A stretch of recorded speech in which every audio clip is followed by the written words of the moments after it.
Në këtë edicion do të ndihni. Përkundër faktit se ditëve të fundit ka një rënje të rasteve pozitive me COVID-19 në Kosovë, klinika infektive e Qendrës Klinike Universitare të Kosovës vazhdon të jetë mbushur me të gjitha kapacitetet. Aktualisht në këtë klinik po trajtohen pacient me COVID-19, ku prej tyre janë 110 pacient dhe 90% e tyre janë me oksigjenoterapi.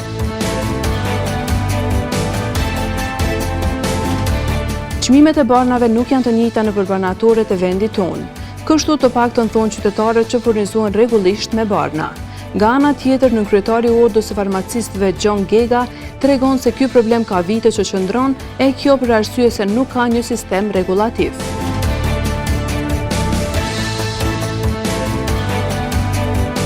Zyrtarë nga Drejtoria Rajonale Kufitare Perëndim Degano Gjakov thonë se gjendja e sigurisë në zonën që ata e mbulojnë është e qetë dhe stabile.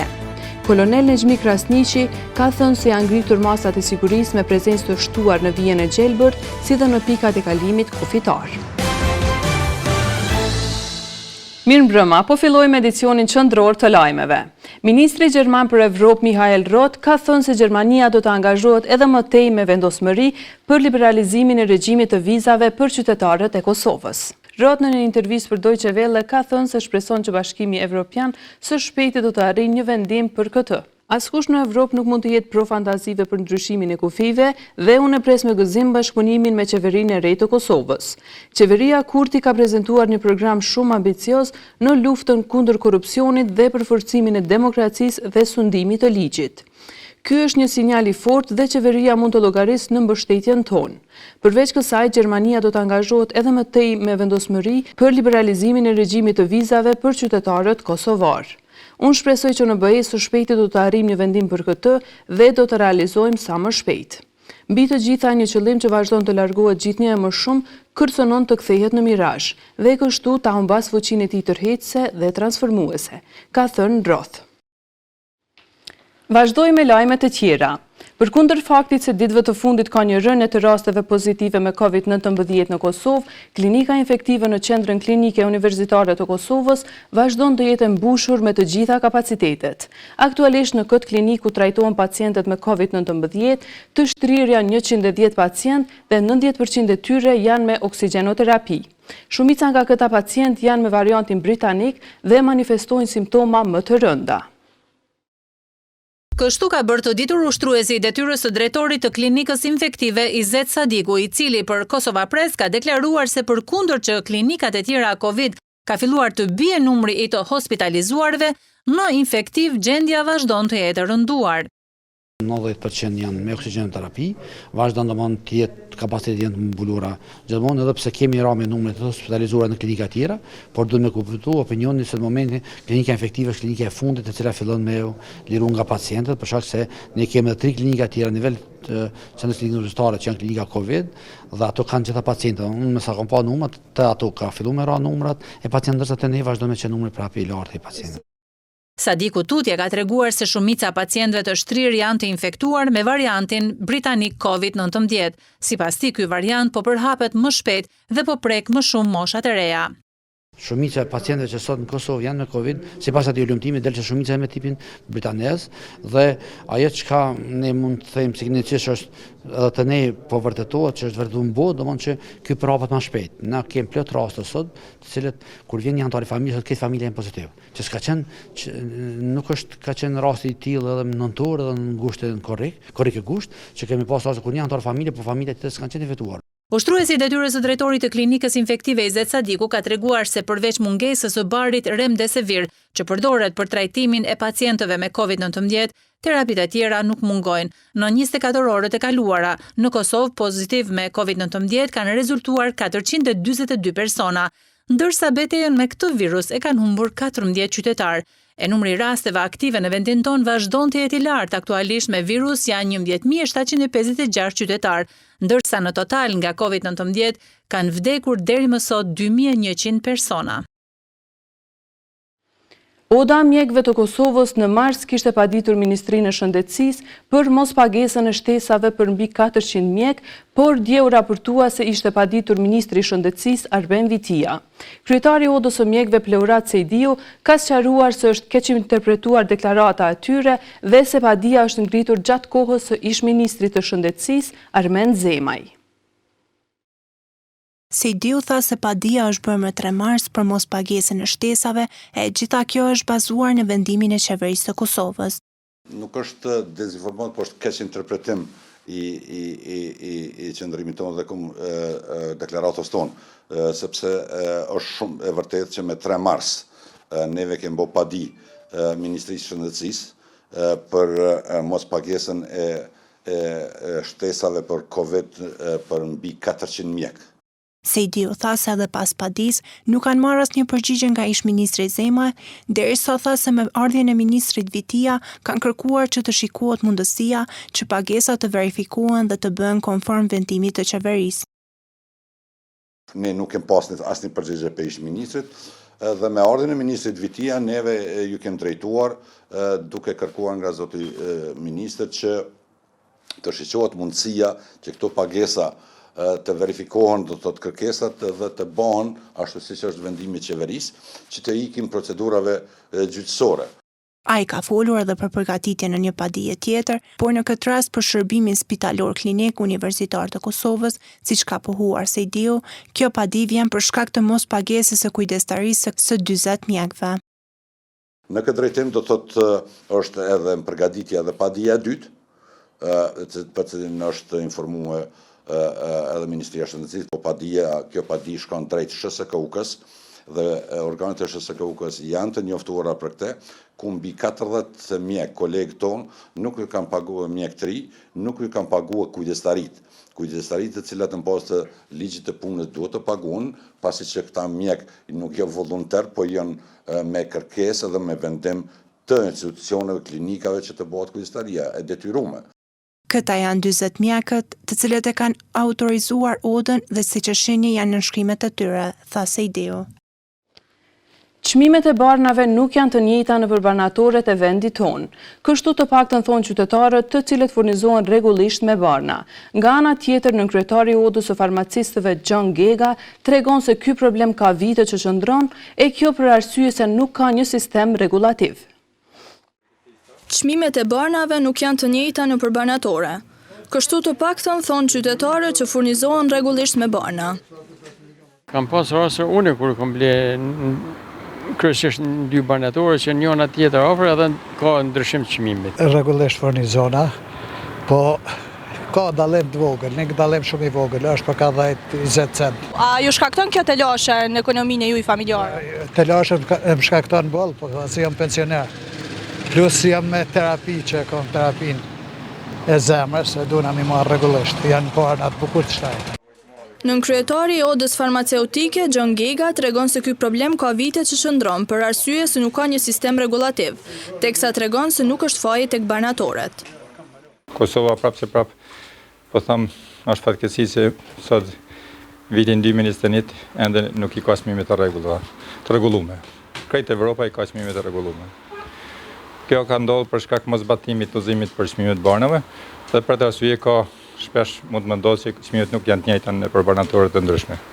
Por në përgjithësi problemi më i madh është sa i përket çmimeve për prodhuesve farmaceutike dhe për depo farmaceutike. Barnatoria si dirigjant të çmimet, edhe kushtet që i merr barnatoria i merr të ndryshme për prodhuesve të ndryshëm, edhe shpesh mund të mendohet se çmimet mos kanë të njëjta. Por në përgjithësi marrëzat në barnatoria janë marrëza minimale. Gega shton se sa i përket terapisë për Covid-19 ka ulje të çmimeve të medikamenteve mjekësore. Sa i përket barnat për Covid, po sojmë disa preparate për Covid, ka rëmje të madhe çmimit barnat për Covid, sepse në fillim ato barna kanë qenë edhe kërkesë e madhe dhe ka qenë problem me u furnizuar dhe ka qenë çmimi që ka ardhur prej prodhuesit prej depo, ka ardhur çmimi i lartë, por tani këto çmime kanë rënë për shembull, kanë rënë shumë fish. Ndërsa sa i përket vaksinimit të stafit të farmacistëve, të cilët kanë qenë në vijën e parë të frontit në luftën kundër Covid-19, Gega thotë se ka pasur pak knatësi.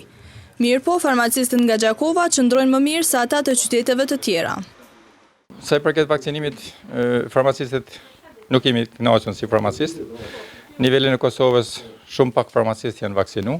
Megjithëse sa i përket Gjakovës, ndoshta qëndrojmë mas miri në krejt Kosovë, një pjesë e farmacistëve është vaksinu, një pjesë e madhe e farmacistëve Gjakovës vaksinu. Oda farmaceutike do të loboj vazhdimisht që të krijohet një rregull sa i përket çmimeve të banave në mënyrë që të mos krijohet huti tek qytetarët. Inspektorati i Policisë së Kosovës që nga muaji janar ka pranuar 495 ankesa për shkelje nga më të ndryshmet nga zyrtarët policor. Prej këtyre ankesave, Inspektorati ka kërkuar suspendimin e 46 zyrtarëve policor dhe ka arrestuar 24 prej tyre. Kështu konfirmon kryeshefi Kushtrim Hodaj. Gjithë këto ankesa prej policëve po vinë si rezultat i ngritjes së vetëdijes së qytetarëve, thot Hodaj. Madje ai garanton se të gjitha ankesat po i trajtojnë me prioritet dhe përkushtim maksimal. Prej një janarit deri më sot janë përfaqësuar 495 ankesa, që është numër relativisht më i lartë se sa vitet paraprake. Sipas tij, bashkëpunimi me institucionet e tjera ka mundësuar që puna atyre të jetë më e lehtë. Hodaj shtoi se me menaxhmentin e policisë po kujdesen që ky institucion të jetë sa më profesional dhe të pastrohen nga elementet inkriminuese. Mundohemi që të kemi raporte korrekte dhe bashkëpunim të ngushtë me gjitha institucionet e zbatimit të ligjit, me të cilët kemi punë të përditshme, duke filluar me Prokurinë e Shtetit fillimisht, natyrisht edhe me Policinë e Kosovës, për shkak se shumë raste edhe hetohen në mënyrë të përbashkët, kur janë përfshirë dhe qytetarë dhe zyrtarë policor. Që nga muaji janar kemi pranuar shkelje nga më të ndryshmet për zyrtarët policor.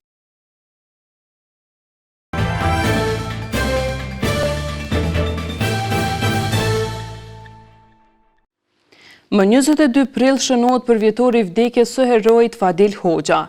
Pos kontributit që ka dhënë në luftën e dytë botërore, më pas kishte edhe disa funksione politike në nivel krahinor dhe federativ.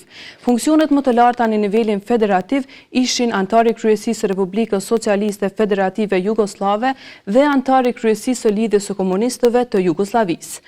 Por kontribut të veçantë Hoxha ka dhënë në zhvillimin e Kosovës. Nesër shënohet për vjetori 20 që kur në moshën 85 vjeçare ka ndëruar jetë Fadil Hoxha. Ishte njëri nga figurat më të shquara në historinë moderne, ideator dhe luftetar për pavarësimin e Kosovës.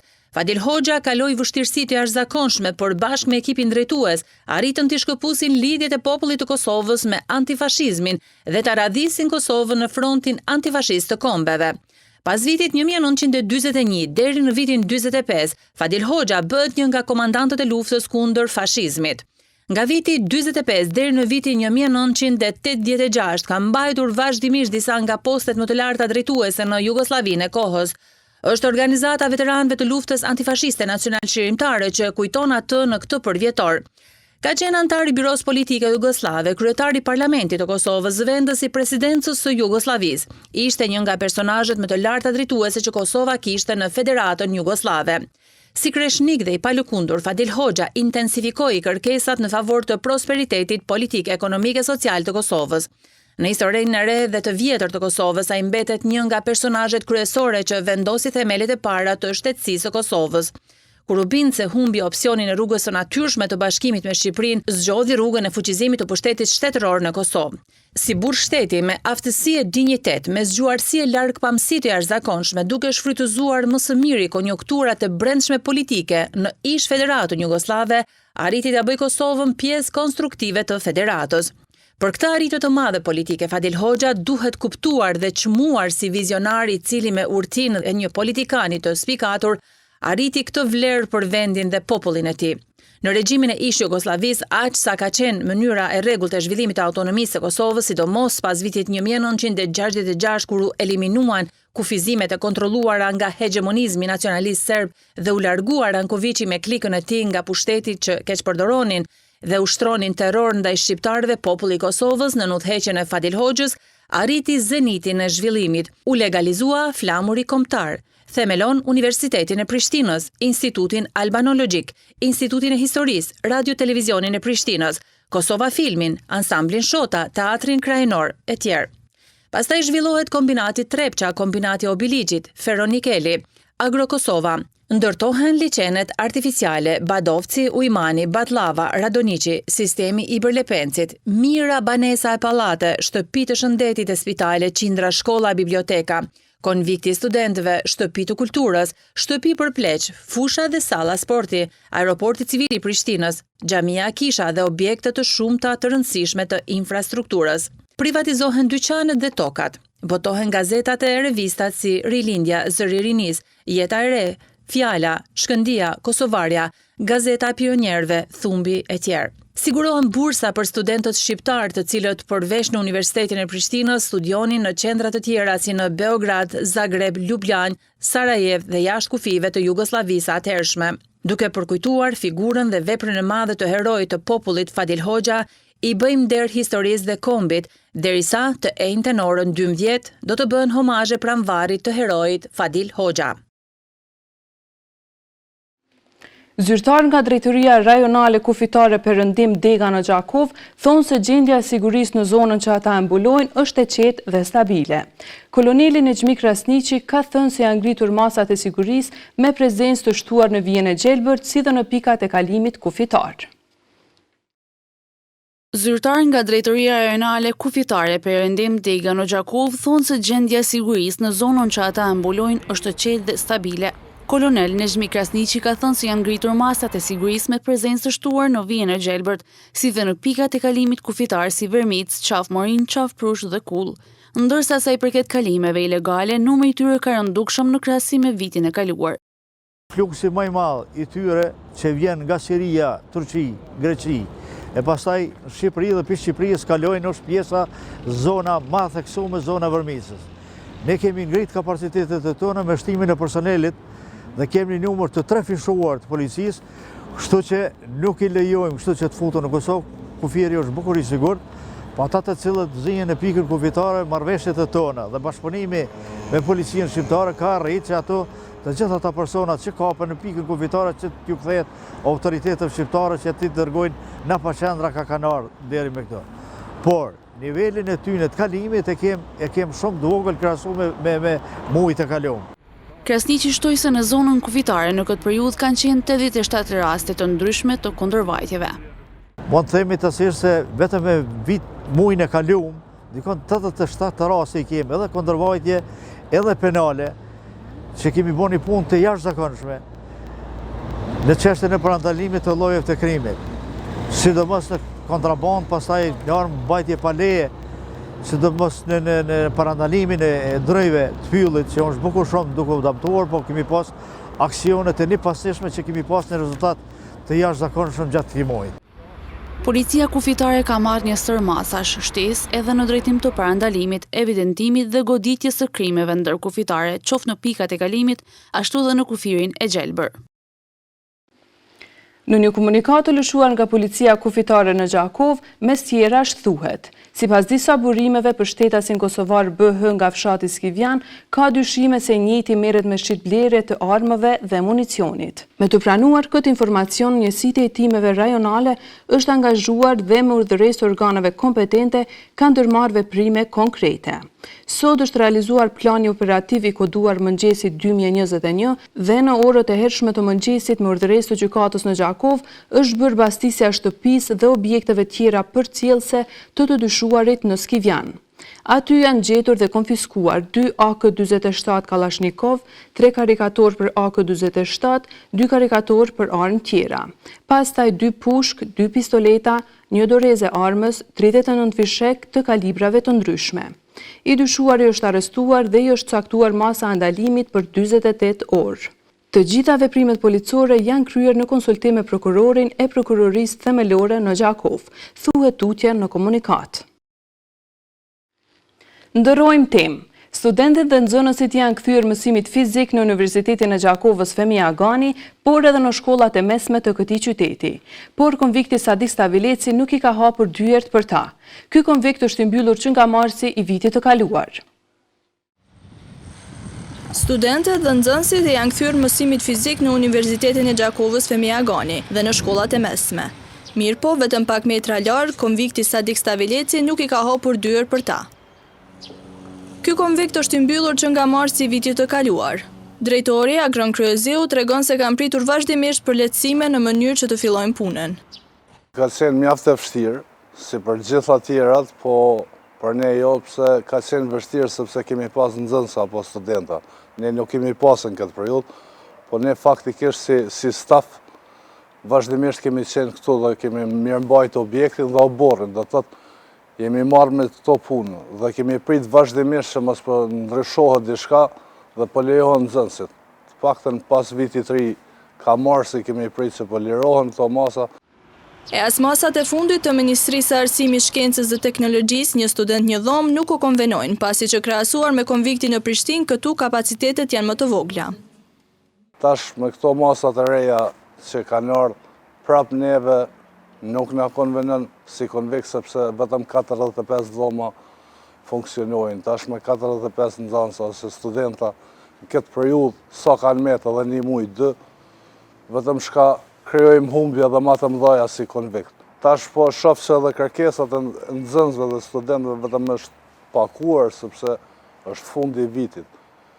Edhe kërkesa e madhe dhe me numër mjaft vogël dhoma dhe ne nuk e kemi kapacitetin si që ka Prishtina me 1200-300 dhoma, ata kanë me lehtë, për ne është krejt më ndryshe. Kërkesat e studentëve dhe nxënësve për të vendosur në konvikt tashmë janë më të pakta, pasi që viti akademik po shkon drejt fundit. Ja dhe një njoftim nga KRU Gjakova. Si aktiviteti mirëmbajtjes së kanalizimit për post deblokimit dhe pastrimit të pusetave, ekipet adekuate nga kjo kompani janë duke bërë njëkohësisht edhe inspektimin e pusetave të kanalizimit fekal. Gjatë këtij aktiviteti punues bëhet verifikimi i gjendjes aktuale të pusetave, gjendjes fizike të tyre, lidhjeve shtëpiake si dhe incizimi gjeodezik i tyre, ku të gjitha të dhënat faktike futen në sistemin GIS. Ky aktivitet momentalisht është duke u zhvilluar në rrugën Gjergj Fishta si dhe Rustem Berisha në orizën jugore në Gjakov. Deri më tani është bërë inspektimi i më së 25 pusetave. Ndërsa banorët i lusin për më shumë kujdes, mos dëmtoni rrjetin e kanalizimit në objektet tuaja të banimit. Tregoni më shumë vëdësim ndaj rrjetit të kanalizimit sepse problemet e shfaqura në rrjetin e kanalizimit reflektojnë në cilësinë e jetës dhe mirëqenies suaj, thuhet në komunikatën e KRU Gjakova.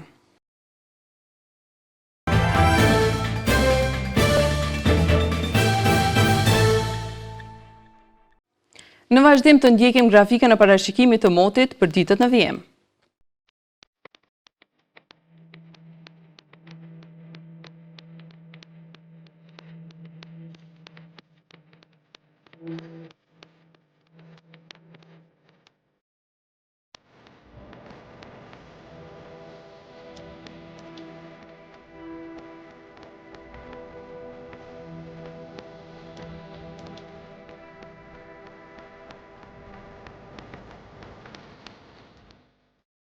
Para se të ndajemi të ndjekim edhe njëherë disa nga informacionet kryesore të këtij edicioni.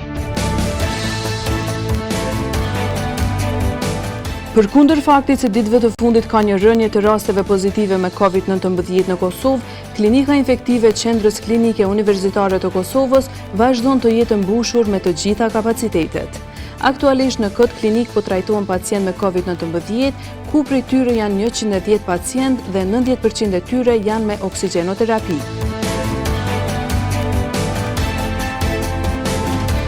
Çmimet e barnave nuk janë të njëjta në përbanatorët e vendit tonë.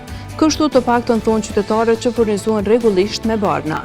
Nga ana tjetër, nënkryetari i Ordës së Farmacistëve John Gega tregon se ky problem ka vite që qëndron e kjo për arsye se nuk ka një sistem rregullativ.